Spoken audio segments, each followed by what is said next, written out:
نیکی هیلې یو ځل بیا په آنلاین لرنینګ یوټیوب چینل کې تاسو ټولو ته ښه راغلاست ویم. په دې هیله چې په خپل ورځني چارو کې خوښ او بریالي اوسئ. نن یو ځل بیا د انګلیسي ژبې اړوند د کمپاوند لیټرز کې زموږ ویډیو درس دی. په نننۍ ویډیو کې موږ د کمپاوند لیټرز دویمه برخه کوم چې په نننۍ ویډیو کې موږ د کمپاوند لیټرز پاتې توري تشریح کوو او د کمپاوند لیټرز تعریف کې موږ ویلو چې کمپاوند لیټرز هغه تورو ته ویل کېږي د یو څخه زیات توري یو ځای کېږي او یو ځانګړی اواز جوړوي. دغه تورو ته کمپاوند لیټرز یا هم ترکیبي توري ویل کېږي. د کمپاوند لیټرز اړوند لومړۍ برخه موږ مخکې تشریح کړې وه. نننۍ هغه دویمه برخه ده. په دې هیله چې ویډیو تر پایه وګورئ او د کمپاوند لیټرز اړوند یو څه نوي زده کړئ. راځو د نن ورځې درس باندې شروع کوو. نن هم یو څه کمپاوند لیټرز باندې غږیږو. یو یادونه باید وکړو هغه دا چې دلته چې موږ کمپاوند لیټرز اړوند کوم رولز یا هم قوانین اخلو دا 100% د عملي کېدو وړ نه دی، بلکې په اکثر اوقاتو کې هم 90% دغه توري بلکې 90% دغه توري دې ډول اوازونه جوړوي، همیش نه. په دې کې ځینې داسې دي چې همیش لپاره همدغسې خاص اوازونه جوړوي، خو ځینې بیا داسې دي چې 90% یې هم په اکثرو ځایو کې. دا خبره په یاد لرئ. راځو لومړی موږ سره هغه د ټي آی توری دی. د ټي آی توری چې کله عموما په یو لغت کې یو بل سره استعمال شوی اوسي اکثر اوقاتو کې د ش اواز ورکوي. په اکثر اوقاتو کې د ش اواز ورکوي، خو همیش لپاره نه. ټي آی همیش لپاره د ش اواز نه ورکوي، خو په اکثر ځایو کې د ش اواز ورکوي. د مثال په ډول سره پارشل یا هم پیشنت. په دې لغاتو کې موږ پارټیل یا هم پیټینټ نه وایو، ټي بلکې دا ټي آی بل د ش اواز ورکوي. خو د ټي آی او ان اواز چې د همیشه لپاره هغه شن دی. هر کله چې په یو لغت کې تاسو دغه څلور توري یو ځای استعمال شوي ولیده نو همیش لپاره اواز یې شن تلفظوئ. شن لکه ایجوکیشن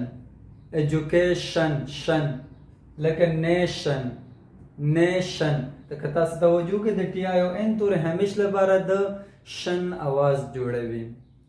راځو یو بل تورو ته، راځو بلې توري ته، راځو دویم برخې ته. هغه د ټي یو توري دی. ټي یو هم په اکثرو ځایو کې چې کله یو ځای استعمال شوی وي د چ اواز جوړوي، خو همیش لپاره نه. د مثال په ډول سره میوچوال ویل کېږي، میوټول نه ویل کېږي. یا هم اکچوال او داسې نور ډېر زیات مثالو کې. خو د ټي یو آر ای توري که چېرته څلور واړه یو ځای استعمال شوي اوسي بیا همیش لپاره د چر اواز ورکوي. چر تلفظیږي. لکه کلچر نیچر نو همیش لپاره د ټي یو آر ای چر اواز ورکوي. راځو درېمې برخې ته او هغه هم د اس آی او ان توري دي.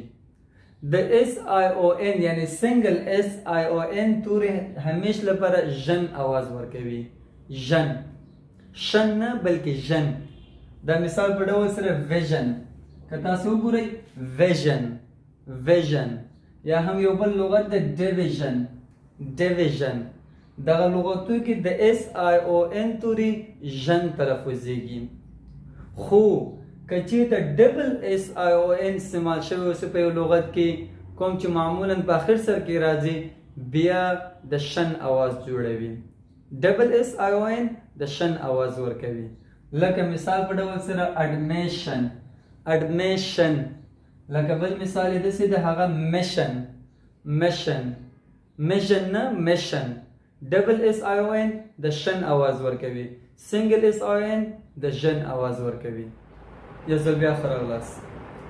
په دې برخه کې یوه بله موضوع تاسو باید په یاد ولرئ او هغه دا چې دغه توري کوم چې موږ دلته لیکلي یا کمپاوند لیټرز دا همیش لپاره داسې اوازونه نه جوړوي، بلکې په اکثرو ځایونو کې یا هم په یو نیم لغاتو کې دیو دیر ته ورته اوازونه جوړوي، خو همیش لپاره دغه قوانین یا هم دا آوازونه رښتیا نه دي. دا خبره په یاد لرئ. په هر صورت راځو د ډي یو آواز ته. په انګلیسي لغاتو کې په اکثرو لغاتو کې هغه مشهورو لغاتو کې که چیرته تاسو د ډي یو توري وګورئ آواز به یې معمولا جو اوسي. جو ډو نه بلکې جو تلفظیږي. د مثال په ډول سره ګریجوال ګریډوال نه ګریجوال یا یو بل لغت دی هغه کې هم جو تلفظ دی لکه ګریجویټ.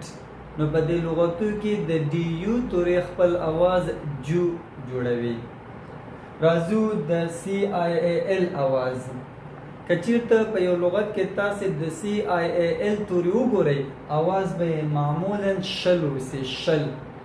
شل مثال په ډول سره سوشل یا هم ریشل. نو سی آی ای ال توري د شل आवाज جوړوي. ورپسې د سی آی ای ان توري دي.